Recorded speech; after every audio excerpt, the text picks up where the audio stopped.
Well. Hindi po ako vlogger, hindi po ako YouTuber, pero gusto ko lang i-update yung life ko as a Kuniang here in Hong Kong.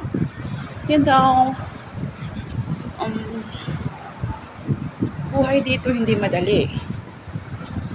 As in, kailangan mo lang ng tibay ng loob, lakas ng loob, sipag, tiyaga, at pagtitiis lamang.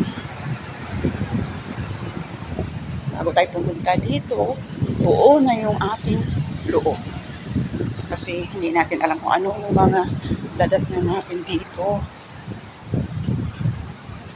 Ayaw nga pala, ako'y isang Ilongga. Dadaan ko na lang sa kanta yung mga nararamdaman ko.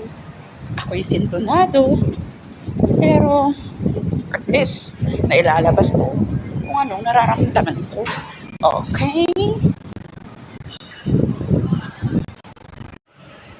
Abracadabra.